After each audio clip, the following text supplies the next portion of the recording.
जय हिंद। नमस्कार साथियों, मिशन भारत विद्यापीठ पर आप सभी का बहुत बहुत स्वागत है। मेरे प्यारे साथियों, मैं हूं आप सभी का अपना mentor and educator SF sir.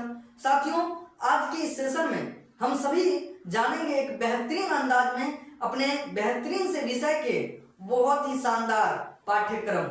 मेरे प्यारे साथियों, ये हमारा जो विषय है बेहतरीन सा, ये हमारा है हिंदी। हम सभी का प्यारा, आप सभी का प्यारा, सभी का प्यारा हिंदी। अर्थात मेरे प्यारे साथियों, आज के इस सेशन में हम सभी बातें करेंगे, जानेंगे हिंदी के ए टू जेड पाठ्यक्रम पर। अर्थात आपके जहन में जो जो सवाल उत्पन्न हो रहे होंगे, उन सभी सवालों के आंसर्स मिलने वाले हैं। वो सवाल हो सकते हैं कि गुरुदेव, भाई जी, भैया, जो भी आपको हमें कहोगे कि भैया हमारा जो है हिंदी का सिलेबस क्या है, तो हम मेरे प्यारे साथियों इस सेशन में हिंदी के सिलेबस को भी जानेंगे। उसके बाद आप कहोगे कि हिंदी के कौन कौन से बुक पढ़ने पड़ेंगे, कौन सा बुक लेना है, उस पर भी बातें करेंगे। उसके बाद आपके जहन के सवाल होंगे कि भैया क्या हिंदी में 100 में 100 आते हैं, 95 प्लस स्कोर मैं कर पाऊंगा, तो उन सारे विषय पर बातें करेंगे। आपके जहन में यह भी होगा कि हम जो हिंदी पढ़ेंगे इसके हमें नोट्स भी मिलेंगे, क्या नोट्स कैसे बनाने हैं, इन सारे क्वेश्चंस के आंसर आपको इस सेशन में मिलने वाले हैं। मेरे प्यारे साथियों, मैं उम्मीद करता हूं कि आप सब अगर इस सेशन को लास्ट तक देख लिए तो आपकी कक्षा 10वीं के हिंदी से रिलेटेड अभी से आपके बोर्ड एग्जाम तक जो जो चीजें आपको करनी है, उन सारे विषय पर बातें करेंगे। मेरे प्यारे साथियों, आइए बढ़ते हैं अपने हिंदी के पाठ्यक्रम को जानने के लिए। मेरे प्यारे साथियों, हिंदी के पाठ्यक्रम को जानने से पहले आप सभी के भैया आप सभी से एक रिक्वेस्ट कर रहा है कि मेरे प्यारे साथियों, इस चैनल पर बहुत अच्छे अच्छे कंटेंट ला रहे हैं आप सभी के लिए, तो आप सब इस चैनल को सब्सक्राइब करें, लाइक करें इस वीडियो को और शेयर करें अपने उन सभी भाइयों को, उन सभी दोस्तों को जो भी कक्षा 10वीं के छात्र या छात्राएं हैं। मेरे प्यारे साथियों, आइए बढ़ते हैं अपने सिलेबस को जानने के लिए। तो मेरे प्यारे साथियों, हमारा जो ये हिंदी है, अर्थात हिंदी पाठ्यक्रम, अर्थात जो भी हमारा सिलेबस है वो कैसे आते हैं, किस किस बुक से आते हैं, उन सारी चीजों को जानते हैं। कक्षा 10वीं ये बिहार बोर्ड वालों के लिए है। मेरे प्यारे साथियों, आइए जानते हैं। सबसे पहले हमारा जो एग्जाम होता है, इस एग्जाम में जो एग्जाम होता है वो हिंदी में ही होता है, बट इसके दो तरीके के चीजें होते हैं इसमें। एक होता है बुक और एक होता है व्याकरण। अर्थात हमारा जो कक्षा 10वीं का बुक है, क्या हमारा जो कक्षा 10वीं का बुक है, वो बुक के सवाल कौन कौन से आते हैं और बुक में क्या क्या आता है, या फिर चैप्टर्स जो हैं वो किस किस भाग में बटा हुआ है, उन सारों पर चर्चा करेंगे। तो मेरे प्यारे साथियों, मेरा एक बुक है या फिर आपके जो हिंदी के पाठ्यक्रम है उसमें एक बुक शामिल है और एक व्याकरण शामिल है। क्या व्याकरण शामिल है। मेरे प्यारे साथियों, हम जानते हैं कि हमारा जो बुक है, इस बुक में हमें 2 बुक पढ़ने होते हैं। अर्थात हमें कक्षा 10वीं में 2 बुक पढ़ने होते हैं। बुक सबसे पहले किताब हुआ, इस किताब में भी 2 किताब हैं। कौन कौन से? तो पहला जो हमारा बुक है वो गोधूली है। क्या? गोधूली। उसके बाद हमारा दूसरा है वर्णिका। क्या है? वर्णिका है। ठीक है। हमारा जो ये गोधूली बुक है मेरे प्यारे साथियों, गोधूली में 2 खंड है। क्या? 2 खंड। एक है गद्य खंड और एक है काव्य खंड। एक है गद्य खंड और एक है काव्य खंड। मेरे प्यारे साथियों, अब हम जानेंगे कि हमारा जो गद्य खंड है उसमें कौन कौन से चैप्टर्स होते हैं। ठीक है। सबसे पहले मैं आपको बता दूं मेरे प्यारे साथियों, ये जो गद्य खंड है, क्या गद्य खंड, इसमें 12 चैप्टर्स हैं। कितने? 12 चैप्टर्स हैं। कितने चैप्टर्स हैं? 12 चैप्टर्स हैं। इसमें 12 चैप्टर्स हैं। ठीक है। और ये काव्य खंड जो है इसमें भी 12 चैप्टर्स हैं। कितने? 12 चैप्टर्स हैं। तो मेरे प्यारे साथियों, कुल मिलाकर के आपको सिर्फ इस बुक के, अर्थात हमारे हिंदी बुक में वर्णिका, गोधूली के, क्या गोधूली के आपको 24 चैप्टर्स पढ़ने होंगे। गद्यखंड और पदखंड मिलाकर के 24 चैप्टर पढ़ने को मिलेंगे। मेरे प्यारे साथियों, आप सभी को मैं बता दूं कि इसके बाद हमारा दूसरा बुक जो आता है वर्णिका, इसमें भी 5 चैप्टर्स हैं। क्या? 5 चैप्टर्स हैं। ठीक है, उन सारे चैप्टर्स को भी हम जानेंगे। उससे पहले हम जानते हैं कि हमारा जो गोधूली बुक है उसमें गदखंड है, इनके 12 चैप्टर्स जो हैं वो 12 चैप्टर्स कौन कौन से हैं। ठीक है मेरे प्यारे साथियों, तो आइए जानते हैं कि हमारा जो पहला चैप्टर है गदखंड में वो है मेरे प्यारे साथियों श्रम विभाजन और जाति प्रथा। क्या? श्रम विभाजन और जाति प्रथा। मेरे प्यारे साथियों आप सभी को याद करने के लिए अर्थात इसके लेखक को याद करने के लिए बेहतरीन सा ट्रिक आप सभी के लिए मैं लेकर के आऊंगा, इसीलिए अभी हम लेखक पर बात नहीं करते हैं।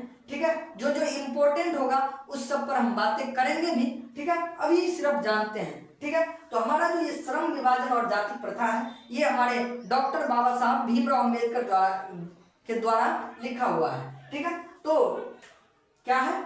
श्रम विभाजन और जाति प्रथा पहला चैप्टर। दूसरा है विष के दांत। तीसरा है भारत से हम क्या सीखे। भारत से हम क्या सीखे। उसके बाद चौथा है नाखून क्यों बढ़ते हैं। चौथा है नाखून क्यों बढ़ते हैं। मेरे प्यारे साथियों हम सभी के जहन में ये सवाल उत्पन्न होना चाहिए कि हमारा जो नाखून बढ़ता है ये क्यों बढ़ता है। तो हम सब तो साइंस के अकॉर्डिंग बहुत कुछ जानते हैं, लेकिन हमारे हिंदी में एक बहुत ही बेहतरीन सा चैप्टर है नाखून क्यों बढ़ता है। मेरे प्यारे साथियों उन्हें भी हम जानेंगे हिंदी साहित्य के अकॉर्डिंग। जब पढ़ेंगे चैप्टर तब मजेदार तरीके से पढ़ेंगे। उसके बाद है हमारा कि नागरी लिपि, अर्थात नागरी लिपि जो हमारा है उस पर जो हमारे साहित्य में लिखा गया है उस पर एक हिंदी में जो ये चैप्टर्स है इसको हम लोग बेहतरीन तरीके से पढ़ेंगे। इसके बाद मेरे प्यारे साथियों आता है क्या? बहादुर। ये भी मेरे छठा चैप्टर्स है। क्या? बहादुर। उसके बाद हमारा जो छठा चैप्टर क्या है? बहादुर। उसके बाद सातवां चैप्टर है परंपरा का मूल्यांकन। क्या है? परंपरा का मूल्यांकन। आठवां चैप्टर है जीत जीत में निरखत हो। ठीक है, उसके बाद ये आविन्यो। क्या? उसके बाद है 9वां चैप्टर आविन्यो। 10वां चैप्टर है मछली। क्या है? मछली। मछली जल की रानी है, जीवन उसका पानी है, हाथ लगाओ डर जाएगी, बाहर निकालो मर जाएगी। खत्म। मेरे प्यारे साथियों तो ये मछली है, लेकिन ये बचपन में पढ़े थे इसीलिए बके। ठीक है, तो हम लोग बचपन में जब थे और ये सभी पढ़े होंगे मछली जल की रानी। ठीक है, तो ये मछली है 10वां चैप्टर। उसके बाद है 11वां चैप्टर नौबत खाने में इबादत। क्या? नौबत खाने में इबादत। उसके बाद 12वां चैप्टर है शिक्षा व संस्कृति। शिक्षा और संस्कृति। शिक्षा और संस्कृति। संस्कृति। शिक्षा और संस्कृति। क्या है? शिक्षा और संस्कृति। ये महात्मा गांधी जी के द्वारा लिखा गया है। इस चैप्टर में मेरे प्यारे साथियों बहुत ही बेहतरीन तरीके से बताया गया है कि भारत का जो हृदय है वो कहाँ बसता है, या फिर असली भारत जो है वो कहाँ बसता है, भारत का जो है पृथ्वी का स्वर्ग कहाँ बसता है। ठीक है, एक एक चीजें बहुत ही बेहतरीन से है। ठीक है, तो इन सारी चीजों पर चर्चा करेंगे। तो मेरे प्यारे साथियों मैं उम्मीद करता हूं कि हमारे जो गदखंड के चैप्टर हैं उन सारे को आप लोग देख चुके हो। अर्थात हमारा जो गदखंड के पहला चैप्टर है वो है श्रम विभाजन और जाति प्रथा। दूसरा है विष के दांत। तीसरा है भारत से हमने क्या सीखा या भारत से हम क्या सीखे। उसके बाद चौथा है नाखून क्यों बढ़ते हैं। पांचवा है नागरी लिपि। उसके बाद छठा है बहादुर। सातवां है परंपरा का मूल्यांकन। उसके बाद जीत जीत में निरखत हूँ 8वां। उसके बाद 9वां है आविन्यो। 10वां है मछली। 11वां है नौबत खाने में इबादत। 12वां है शिक्षा व संस्कृति। मेरे प्यारे साथियों अब हम बढ़ते हैं काव्य खंड के चैप्टर को जानने के लिए। ठीक है, तो आइए जानते हैं काव्य खंड के चैप्टर्स को। ओके, तो मेरे प्यारे साथियों अब आइए जानते हैं हम अपने पाठ्यक्रम के काव्य खंड को। क्या? हमारा जो बुक है गोधूली हमने अभी जाना गदखंड। उसके बाद अब जानते हैं काव्य खंड। अब क्या जानेंगे? तो काव्य खंड। मेरे प्यारे साथियों अब हम जानेंगे काव्य खंड। अर्थात काव्य खंड में कौन कौन से हमारे जो चैप्टर्स हैं वो चैप्टर्स कौन कौन से हैं, हमें कौन कौन से चैप्टर्स पढ़ने हैं। मेरे प्यारे साथियों ये जो सिलेबस हम लोग बता रहे हैं ये सिलेबस बताने का एक ही अर्थ है कि आप जो पढ़ने वाले हैं अपने बोर्ड एग्जाम के लिए उसमें कौन कौन से चैप्टर्स आने वाले हैं, इन सारे चीजों पर इसीलिए चर्चा करते हैं ताकि आपको पता रहे कि हमें किन से मिलना है। नहीं तो ये चीजें जानना अति आवश्यक होता है, इसीलिए हम लोग इस सिलेबस को जान रहे हैं। ये सारे चैप्टर्स को हम लोगों को जानना जरूरी है। इसलिए आप लोग अपने जब कॉपी बनाओगे, फेयर कॉपी बनाओगे, तो उसमें जरूर लिखना और याद भी होना चाहिए कि हमारा जो काव्यखंड के चैप्टर कौन कौन से हैं। जैसे हमने अभी जाना श्रम विभाजन और जाति प्रथा कि उसके बाद एक एक चीजें, विष के दांत, नाखून क्यों बढ़ते हैं, एक एक चीजें, हर एक चैप्टर आपको याद होने चाहिए। इसी तरीके से काव्यखंड में आप लोग लिख लेना। और एक चीज और, जैसे उधर गद्यखंड हम बताए होंगे, तो उसमें इधर जो एक बार में नहीं देख पाए होंगे मेरे प्यारे साथियों, आपको स्लाइड लग जाएगा पूरे चैप्टर्स का। एनसीईआरटी जो हमारा जो बीटीबीसी का जो भी बुक है हमारा गोदुली का, उस बुक का जो है पाठ्यक्रम का वो पीडीएफ लग जाएगा, ठीक है। उसके बाद जैसे ये हम बताएंगे तो इसका भी पीडीएफ यहाँ पर आपको दिख जाएगा। आप उसको स्क्रीनशॉट ले करके या फिर वीडियो को रोक करके बहुत अच्छे से लिख लेना और याद भी रख लेना। देखो, अपने सबकॉन्शियस माइंड को उस हर चीज को रखो जो आपके फील्ड का है, अर्थात ये आपके जो सिलेबस है, ये आपके अभी कक्षा 10वीं बोर्ड का ये नींव है, जिसे आप जानोगे तभी तो खड़े हो पाओगे, ठीक है। तो मेरे प्यारे साथियों, इसमें हमारा पहला चैप्टर है क्या, राम बिनु बिरथे जगी जन्मा, ठीक है। तो इसमें जो इसका पूरा चैप्टर्स का नाम होगा वो होगा राम नाम बिनु बिरथे जगी जन्मा, जो नर तुक में दुख नहीं माने, इस तरीके का है। तो राम बिनु बिरथे जगी जन्मा हमारा इस काव्यखंड का पहला चैप्टर है। उसके बाद हमारा प्रेम अयनी श्री राधिका, हमारा दूसरा चैप्टर है काव्यखंड में, प्रेम अयनी श्री राधिका। एक गाना भी है कि नहीं, श्री राधिका रमन बिहारी की, श्रीधर कृष्ण मुरारी की, गले में शोभे बैजंती माला। इसके बाद आगे लाइन हमें बढ़िया से नहीं याद है और गला भी नहीं है, हम क्या सुनाए, हाँ हम तो शायद डायरेक्ट लाइन पढ़ दी। हाँ, तो प्रेम अयनी श्री राधिका, ठीक है।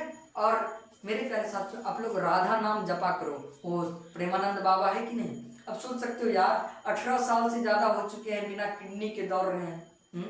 बहुत यार नाम में पावर है यार, इसीलिए आप लोग जब जगो तो सुबह सुबह राधा राधा कहा करो, ठीक है। तीसरा चैप्टर है अति सुधो स्नेह को मार्ग है, क्या, अति सुधो स्नेह को मार्ग है हमारा तीसरा चैप्टर काव्यखंड के। चौथा चैप्टर काव्यखंड के है स्वदेशी, क्या है, स्वदेशी।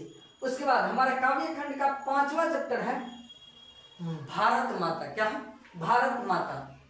उसके बाद मेरे प्यारे साथियों, हमारा जो छठा चैप्टर है काव्यखंड के, वो है क्या, जनतंत्र का जन्म, क्या है, जनतंत्र का जन्म। उसके बाद 7वां है मेरे प्यारे साथियों हिरोशिमा, क्या है, हिरोशिमा।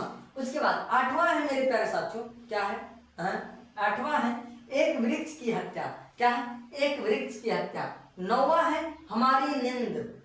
भाई साहब, तुम नींद कितने घंटे लेते हो, या फिर कितने घंटे तुम सोते हो, भैंसा की तरह तो नहीं सोते हो, ये हमें बताना कमेंट बॉक्स में।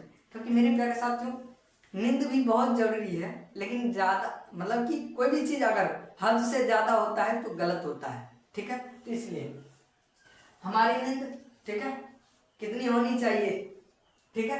तो ये हमारी नींद पढ़ेंगे। उसके बाद अक्षर ज्ञान, ये अनामिका जी ने लिखी है, ठीक है। कोई आसपास अनामिका नाम की सुंदर कन्या हो तो उन्हें कह लेना कि ये चैप्टर बढ़िया से पढ़ लो, अक्षर ज्ञान, क्योंकि अनामिका जी ने लिखा है। हाँ, तो ये अनामिका जी ने लिखा है अक्षर ज्ञान। तो ऐसी बातें नहीं है मेरे प्यारे भाई, ये मैं ऐसे ही बात कर रहा हूँ। हमारी सभी बहनें बहुत अच्छे से पढ़े लिखे और देश के उस पद तक जाए जहाँ तक आज तक भारत के या फिर कोई जो है पुरुष नहीं पहुंच चुका। तो मैं बहुत सम्मान करता हूँ महिलाओं का। मेरे प्यारे साथियों, 11वां है लौट कर आऊंगा फिर, क्या है, लौट कर आऊंगा फिर। उसके बाद 12वां है मेरे बिना तुम पर हो, 12वां है मेरे बिना तुम पर हो। तो मेरे प्यारे साथियों, हम सभी अब काव्यखंड के हर एक चैप्टर को जान चुके हैं। आपको ये स्लाइड दिख जाएगा कि हमारे जो भी चैप्टर्स हैं काव्यखंड के वो कौन कौन से हैं, ठीक है। तो आप सब इसे स्क्रीनशॉट लेंगे और अपने कॉपी में बहुत बेहतरीन तरीके से लिख लेंगे, ठीक है।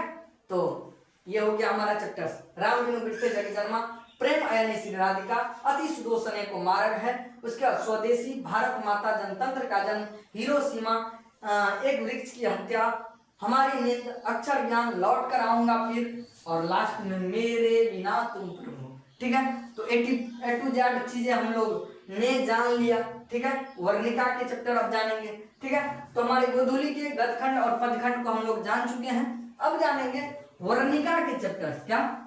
वर्णिका के चैप्टर्स। तो आइए मेरे प्यारे साथियों, अब जानते हैं किसको? तो वर्णिका के चैप्टर्स को। तो मेरे प्यारे साथियों, वर्णिका में जो पहला चैप्टर है, अभी हमने बातें किया, दही वाली मगम्मा। मेरे साथ प्यारे साथियों, ये दही वाली मगम्मा चैप्टर्स जो है ये बहुत ही बेहतरीन है, जो कि इस चैप्टर क्या कहते हैं, वर्णिका का नींव है। जब बच्चा इस वर्णिका में इस चैप्टर को पढ़ता है तो उन्हें अपने गांव से रूबरू होता है। वो अपने गांव से, जो गांव में घटनाएं अक्सर होती है सास और बहू में बेटे के लिए वो चीजें इसमें होती है। और भी कई सारी जो है ना घटनाएं होती है, लेकिन इसमें मुख्य रूप से जो है सास बहू के झगड़े का विखंडन है। उसमें एक जो है जुआरी भी आता है। आप लोग अगर पढ़ लिए हो तो उस जुआरी का क्या नाम था कमेंट जरूर करना, ठीक है। अगर इस वीडियो को कहीं पुराने बच्चे देख रहे हैं तो वो कमेंट करना कि वो जुआरी जो था वो दही वाली मगम्मा जो थी, मगम्मा से क्या चाहता था, ठीक है, कमेंट करना। उसके बाद दूसरा है हमारा ढाते विश्वास। इसमें लक्ष्मी नाम की एक महिला होती है जिसके पति कोलकाता में काम करते हैं। ये हीराकुंड बांध के नीचे शहर है। ये उड़ीसा की कहानी है। ये ढाते विश्वास, क्या ढाते विश्वास उड़ीसा की कहानी है। और ये दही वाली मगम्मा कन्नड़ कहानी है, ठीक है। इसी तरीके से हमारा तीसरा है माँ कहानी। इसमें माँ का जो प्रेम है अपने बच्चे के प्रति, बच्चा कैसा भी हो, माँ का प्रेम होता है। मेरे प्यारे साथियों, इसमें जो है माँ अपने बच्चे के प्रति कैसे अपना फर्ज निभाती है वो कहानी है, ठीक है। इसमें पपाती नाम की बच्ची होती है। उसके बाद नगर कहानी है। नगर के बारे में एक बेहतरीन सा कहानी लिखा गया है। उसके बाद पांचवा है धरती कब तक घूमेगी, ठीक है। इसमें सीता नाम की जो है महिला होती है, ठीक है। उसके शायद 3 बेटे हैं। मेरे प्यारे साथियों, मुझे करीब 3 साल हो चुके हैं पढ़े हुए इस चैप्टर्स को। उसके बाद मैंने हाथ नहीं लगाया क्योंकि बीच में मैं अपने दूसरे प्रोजेक्ट पर काम कर रहा था। तो इसमें सीता नाम की जो बूढ़ी माँ होती है वो ये सोचती है कि धरती कब तक घूमेगी। उन्हें उनके बेटे बांट देते हैं, ठीक है। तो उन सारी चीज़ों को जब हम पढ़ेंगे तो बहुत अच्छे से जानेंगे, ठीक है। तो मेरे प्यारे साथियों, मैं उम्मीद करता हूँ कि ये सारी चीज़ें आपको समझ में आ गया होगा कौन कौन सा चैप्टर है, ठीक है। तो इसका भी आपको स्लाइड वो मिल जाएगा, ठीक है। उसके बाद मेरे प्यारे साथियों, अब चलते हैं हम लोग कहाँ? तो व्याकरण के पाठ पर। कहाँ? व्याकरण के पाठ पर। मतलब व्याकरण पाठ जो हमारा है, इस व्याकरण में हमें क्या क्या पढ़ने को मिलते हैं, ठीक है, इस पर बातें करते हैं। तो आइए जानते हैं अपने व्याकरण पाठ। तो मेरे प्यारे साथियों, अब आइए जानते हैं हम व्याकरण के उन सभी चैप्टर्स को जिन्हें हमें पढ़ने पर अपने बोर्ड में बढ़िया स्कोर करने को मिलते हैं। मेरे प्यारे साथियों, मैं आपको बता दूं कि हिंदी बुक के साथ इस चैप्टर में व्याकरण के भी बहुत ही बढ़िया जो है क्वेश्चंस आते हैं और बहुत अच्छे लेवल पर क्वेश्चन आते हैं और बहुत ही अच्छा नंबर भी आता है इससे। तो व्याकरण वाला भी पार्ट जब हम आपको बताएंगे कि कैसे पढ़ना चाहिए, तो उसमें व्याकरण पर भी फोकस अच्छा करना चाहिए। तो आइए जानते हैं वो चैप्टर्स कौन कौन से हैं। तो सबसे पहले तो शुरुआत में छोटे छोटे चैप्टर्स हैं वर्ण, शब्द, संधि, संज्ञा, सर्वनाम। ये सारे चैप्टर से आप बचपन से अभी तक रूबरू हैं। इन सभी को थोड़े अच्छे लेवल पर जानेंगे और जितने चैप्टर्स हैं मैं बता दूं कि उतने चैप्टर्स में आपको उतने वीडियोज में करवाने वाला हूं। आप उतना कर लेंगे, बस खेला खत्म है, ठीक है। तो आइए उस सब पर भी बातें करेंगे। तो हमने जाना पहला चैप्टर वर्ण, दूसरा चैप्टर शब्द, तीसरा चैप्टर संधि, चौथा चैप्टर संज्ञा, पांचवा चैप्टर सर्वनाम, छठा विशेषण, सातवां क्रिया, आठवां लिंग, नौवां वचन, 10वां उपसर्ग, 11वां प्रत्यय। अर्थात उपसर्ग और प्रत्यय आप पहले साथ में ही पढ़े होंगे, कोई दिक्कत नहीं, रिलेटेड है, एक जैसा है। उसके बाद 12वां है काल, 13वां है वाक्य, ठीक है। उसके बाद 14वां है कारक, 15वां है मेरे साथियों समास। उसके बाद 16वां चैप्टर जो हमारा है 16वां वो है विलोम शब्द। विलोम शब्द जो हम पढ़ते हैं उल्टा शब्द, ठीक है। उसके बाद 17 नंबर में हमारा पर्यायवाची शब्द है। क्या? पर्यायवाची शब्द जो हम पढ़ते हैं, मतलब एक ही चीज के जो कई नाम होते हैं, पर्यायवाची शब्द, विलोम शब्द अर्थात उल्टा शब्द। ठीक है। उसके बाद 18 नंबर में हम मुहावरे, जिसको लोकोक्ति भी कहते हैं, 9 2 11 होना। ठीक है। ऊंट के मुंह में जीरा। मेरे प्यारे साथियों, मैं आपको बता दूं कि ऊंट के मुंह में जीरा जो होता है, ये इस मतलब कि इसका जो है एक वाक्य भी बनाना बहुत बेहतरीन सा, और इस मुहावरे का अर्थ भी बताना। ठीक है। इस मुहावरे का अर्थ भी बताना, ऊंट के मुंह में जीरा फोरन। ठीक है, इस तरीके से। ठीक है, ऊंट के मुंह में जीरा। ठीक है। हम लोग इस पर एक गुरु जी थे हमारे, हमने मेरे बच्चों में आपको बता दूं कि मैंने नवोदय का भी तैयारी कर रखा है, सिमुलतला का भी तैयारी कर रखा है। मतलब बचपन में जो कक्षा 6ठी लेवल पर जिस कम्पिटिटिव एग्जाम का तैयारी होता है, लगभग उन सभी के सिलेबस में जान रखा हूँ। ठीक है। अर्थात मैं जब तैयारी कर रहा था तो सारी चीज़ों को लेकर के, जैसे लोग इंटर के बाद ग्रेजुएशन सब में जो आजकल, जैसे हमारे जो मिडिल क्लास के जो भी दोस्त हैं, भाई हैं, वो अभी तैयारी करने को हैं, तो वो सभी एग्जाम को फोकस करके चलते हैं। तो ऐसे ही हम कक्षा 10वीं में जो इस निचले लेवल पर इस इंट्रांस सबका तैयारी करते थे, नवोदय सिमुलतला हाथ सबका, तो उसमें हम लोग को जो ये ऊंट के मुंह में जीरा है, हम लोग इसको बहुत बेहतरीन तरीके से पढ़ते थे। काहे कि उसमें मेरे जो एक गुरुजी थे मेरे हॉस्टल के, उस गुरुजी का नाम शामिल था। ठीक है। तो ऊंट के मुंह में जीरा फोरन, अब उस गुरुजी का नाम था वहाँ पर, और ऐसे था कि वो पेटू है। ठीक है। तो मेरे प्यारे साथियों, हम लोग इसका बड़ा मजा ऐसे लेते थे कि सर जी एक बार पढ़िए तो इस लाइन को, और वो नहीं पढ़ते थे, मजाक करते थे हम लोग। तो ये बहुत मजेदार सीन था हमारे बचपन हॉस्टल लाइफ का। तो कभी मैं बताऊंगा हॉस्टल लाइफ भी कैसा होता है। ठीक है। तो इसीलिए बोले कि ऊंट के मुंह में जीरा, एक वाक्य भी बनाना और इसका अर्थ भी बताना। ठीक है। उसके बाद है 19वां चैप्टर हमारा, क्या? अनेक शब्दों के लिए एक शब्द। ठीक है। उसके बाद 20वां चैप्टर है हमारा मेरे प्यारे साथियों, क्या? पदबंध। उसके बाद 21वां चैप्टर है हमारा शुद्ध अशुद्ध शब्द। क्या? शुद्ध अशुद्ध शब्द। और जो है हमारा 22वां, क्या? 22वां चैप्टर है हमारा मेरे प्यारे साथियों, 22वां क्या है? शुद्ध अशुद्ध वाक्य, अर्थात शुद्ध अशुद्ध शब्द भी आपको दे देंगे, कि जैसे आपको बहुत कुछ दे सकता है कि कैसे ये कौन सा सही है, निम्नलिखित में से कौन सा सही है। जैसे आपको दे दिया सिंपल सा चीज, पदार्थ कैसे, मतलब कि लिख देगा, 4 ऑप्शन दे देगा पदार्थ का। ठीक है।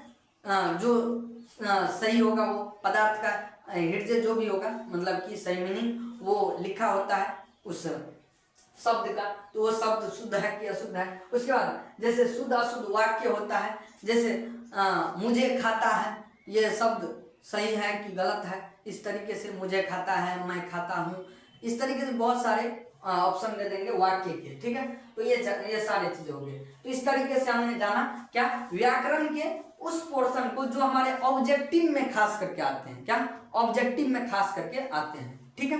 तो मेरे प्यारे साथियों, अब हम जानते हैं कि इसके सब्जेक्टिव में जो आते हैं उसको। ठीक है। तो व्याकरण से हमारा सब्जेक्टिव जो आता है वो आता है क्या? गद्यांश। क्या आता है? गद्यांश आता है। ठीक है मेरे प्यारे साथियों। और निबंध आता है। क्या आता है? निबंध। उसके बाद आता है पत्र लेखन। क्या आता है? पत्र लेखन। उसके बाद आता है संवाद। क्या आता है? संवाद। ठीक है। इस तरीके से होते हैं लिखने के लिए। आपको गद्यांश देगा, 2 ठो गद्यांश, 1 ठो लिखना है। निबंध जो है 2 ठो लिखना है। ठीक है। मतलब किसी 2 पर चर्चा करने हैं, उसमें आपको अर्थात 4 ठो निबंध दिए होंगे, उस पर 2 ठो पर चर्चा करना है। उसके बाद पत्र लेखन, इसमें 3 चीजें दिया होता है, मतलब कि तीन ठो चीजें लिखना होता है। एक कोई जो है पत्र लिख दो, एप्लीकेशन लिख दो, उस तरीके से। उसके बाद संवाद भी आता है। क्या आता है? संवाद। तो हम सभी को जो पढ़ने हैं वो मुख्य रूप से इस चीज को पढ़ने हैं। किसको? गद्यांश को, निबंध को, पत्र लेखन को, संवाद को। ठीक है। तो मेरे प्यारे साथियों, हमने इस चीज को जाना। अब मेरे प्यारे साथियों, अभी तक हमने जो जाना है कि हमारा गोधूली बुक है, उसमें गद्य खंड, काव्य खंड, इसके चैप्टर्स को, उसके बाद वर्णिका के चैप्टर्स को, उसके बाद व्याकरण को जाने की व्याकरण में कौन कौन से चैप्टर्स हैं जो कि हमें हेल्प करता है। कि ये ऑब्जेक्टिव पार्ट के लिए ये सारे चैप्टर्स हैं व्याकरण के। उसके बाद ये सारे हो गए आपके किसके लिए, तो व्याकरण के सब्जेक्टिव के लिए, किसके लिए, सब्जेक्टिव के लिए। अब मेरे प्यारे साथियों मैं चलता हूं आप सभी को रूबरू करवाने के लिए, किससे, तो इस एग्जाम के पैटर्न से, ठीक है। तो हमारा जो हिंदी का बोर्ड एग्जाम होता है, अब आइए जानते हैं उस चीज को कि हमारा कैसे होता है, उस पैटर्न को अब जानेंगे, ठीक है। तो आइए जानते हैं। तो मेरे प्यारे साथियों आइए अब हम जानते हैं क्या, तो अपने एग्जाम के पैटर्न को, किसको, अपने एग्जाम के पैटर्न को। तो मेरे प्यारे साथियों हमारा जो हिंदी के एग्जाम का पैटर्न है वो क्या है, इसको जानते हैं। तो मेरे प्यारे साथियों हमारा जो ये एग्जाम पैटर्न है वो दो पार्ट में होता है, एक ऑब्जेक्टिव पार्ट में और एक सब्जेक्टिव पार्ट में, ठीक है। पहले तो बुक का धज्जी उड़ा भाई साहब, बहुत सारा पार्ट। इसके बाद हमारा सिलेबस का जो पैटर्न है वो भी दो टाइप से है, एक ऑब्जेक्टिव होता है, एक टाइप मतलब खंड अ खंड ब ये होगा। तो खंड अ में हमारा क्या आएगा, ऑब्जेक्टिव आएगा, ऑब्जेक्टिव जो कि 100 होता है, कितना, 100, और उसमें से हमें 50 बनाना होता है। मतलब 100 ठो ऑब्जेक्टिव आपको दिए होंगे, उस 100 में से किसी 50 का उत्तर देना है आपको, चाहे 90 तक जाकर के 50 ठो पूरे मतलब बनता हुआ। ऐसे तो भाई साहब 1 से 50 के बीच में 50 होता है, कहोगे मास्टर कैसे काउंटिंग करते हो, इतना तो आप भी समझदार हो।